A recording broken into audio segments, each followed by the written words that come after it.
Hello everyone, it's me again, Bertam, Jawin TV, panibagong araw, panibagong vlog na naman mga ka-DIY.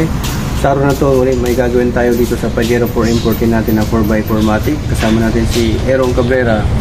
Yan. Tapos, siyempre, huwag natin kalimutan, shoutout natin ang vlog, pag-subscribe sa YouTube channel at paki-follow yung Facebook page niya. Yan. Tapos, siyempre, ito, ilalagay natin ito lahat. Makikita nyo ito, pang transmission, ito yung ilalagay natin na fluid. Yan. ETF SP3 genuine niya. 7 liters.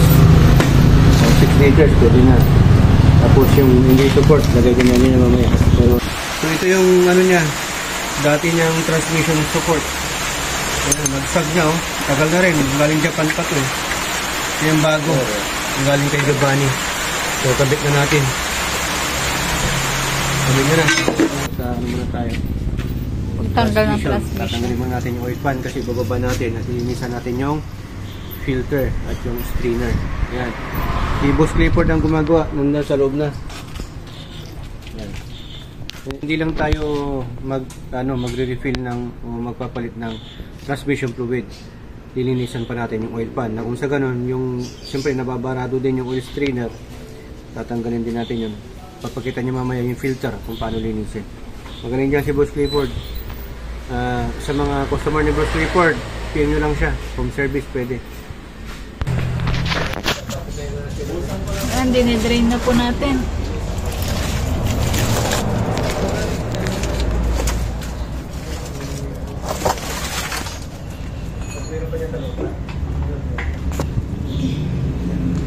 Mga ilang litro to sir, Boss Clifford? 8. 8 liters daw po yung transmission fluid.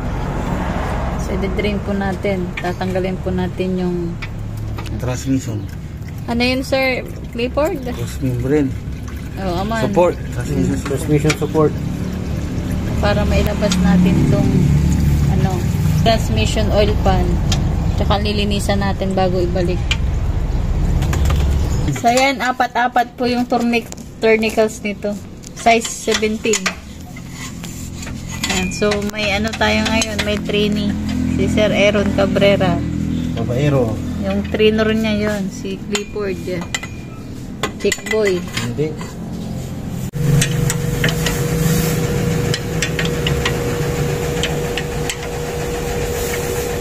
Malapit na po matapos o matanggal. Tatanggalin na po nila. Para matanggal nila yung transmission. Ano ito?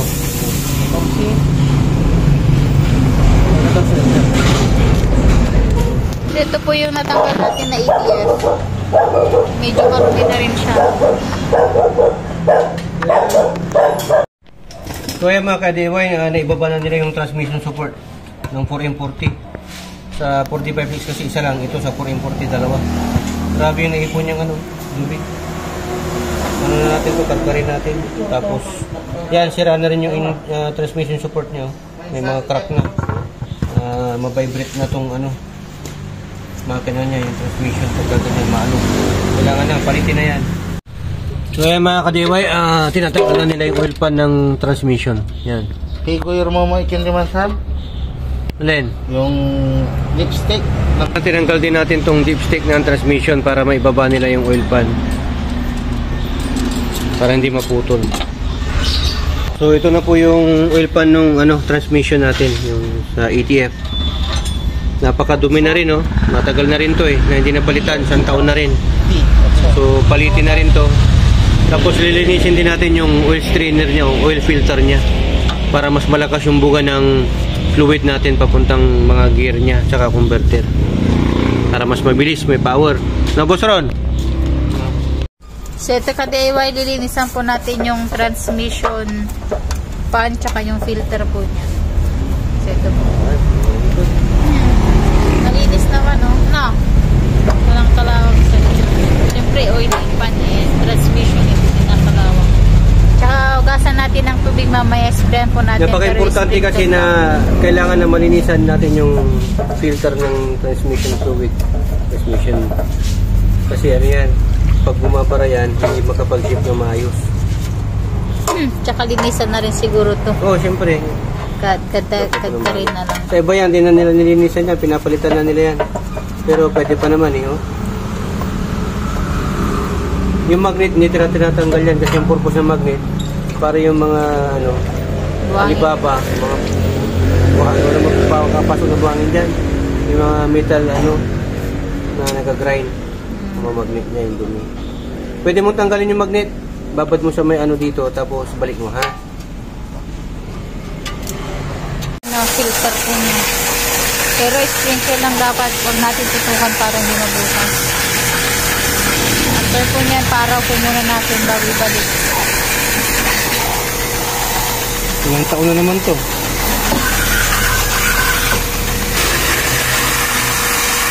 Ganun.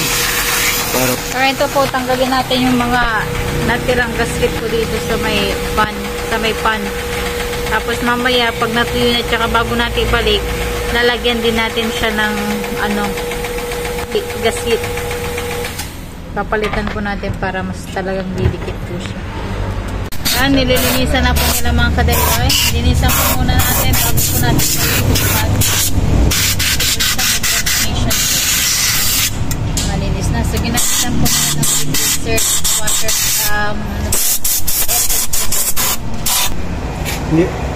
Malinis na yung mga valve body niya, boss Clifford.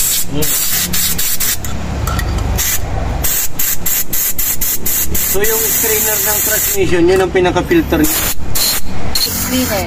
Ngayon mo yung konti para mag-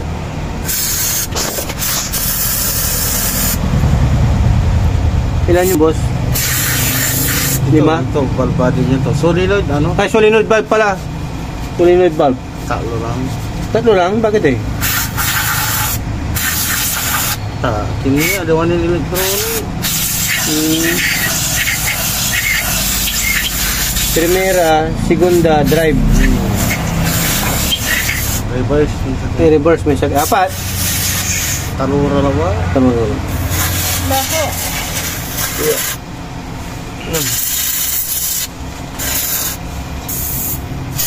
So yan, nakadalawang bottle tayo ng carb cleaner para mas malinis. Ano na rin yan, taon na naman yan para ma-maintenance mga after 3 years, ano boss? Ito, buong magdamag to na ano, winrain natin, hindi natin nilagay yung ano, oil pan niya para mas matanggal yung mga alibaba, residue, gano'n, ano. Pinatulong talaga natin. Ay. Natin viewer para matuyo. Matagal yung mga sticker ng mga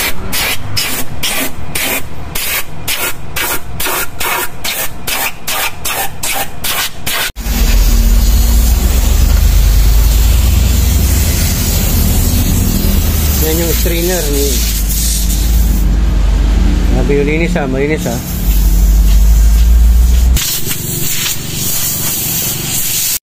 So yan, pupunasan na po nila mga ka-DIY, papatuyuin na. Pero ito talaga yung titirang ano, mga dumi-dumi. Vitagre ron. Ha? Vitagre. Linis o. Ayan, lalagyan po nila ng Vita Gray para may balik na po yung pan. Mas dumikit. Dapat unti.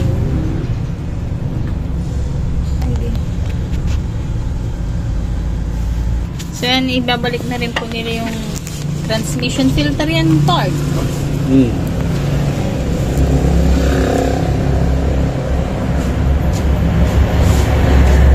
Sansaki na ba ron? Sansaki. Damo sansaki. Tanama uco yati.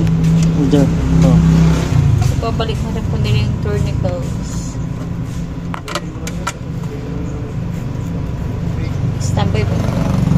Dahil mga ka-DIY na i-fix na po nila yung transmission filter. So may kinto na yun do. So, susunod na po nila Yes, yung I just start, transmission fan. Bubulo lang po. Ako ah. Majis. Alam na. Kaya lagyan na rin po nila ng Vita Gray po yung pan bago po nila ikabit. Mo dyan. Yan, napakalinis sa mga ka-DIY. Diyan pa eh. Miro dyan. Ngayon mo pa nagawa mo yung mga hamam. Yan pa giro. So yan, binabalik na po nila yung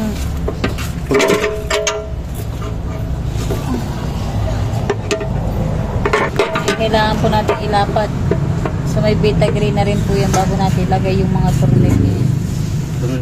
20 pieces po yung tornilyo size 10.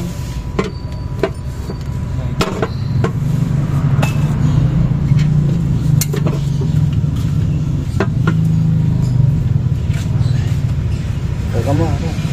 Teka mo tornilyo lang. Teka lang.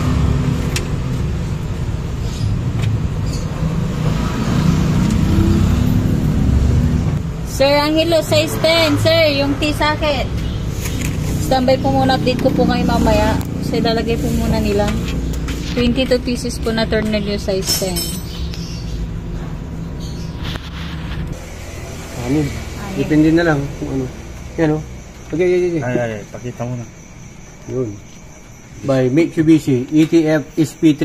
Yan. Sponsor. From the casa. Yes. Genuine parts yan, no? Okay.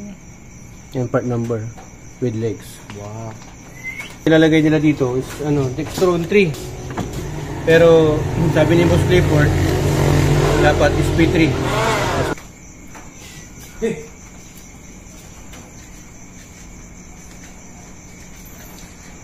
Premium ATF from Mitsubishi Motors. Alam mo? Check natin kung pwede na or kulang pa.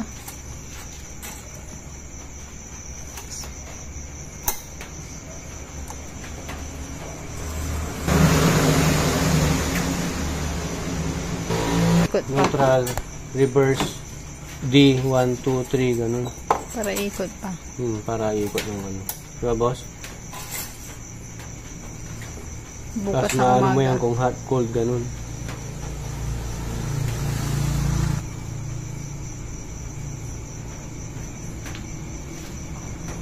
Another one.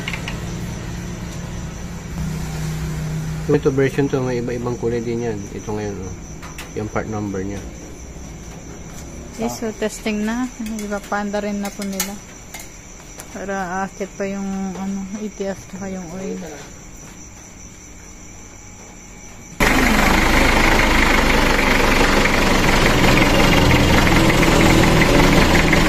So mag-add po ulit tayo ng kalahati. Kalahati lang po muna, tapos kapag kulang, dagdag na muna. Sundan nyo lang yung proseso. Ingat lang po kayo sa pag-DIY. Dahil walang paumiling dito sa HPT. Do it yourself at destroy it yourself. Dito sa HPT, natuto ka na, nakatipid ka pa. Dahil sa HPT, sharing it. Carry! Maraming salamat. Tugad to the glory. Burn dams. Sa inyo.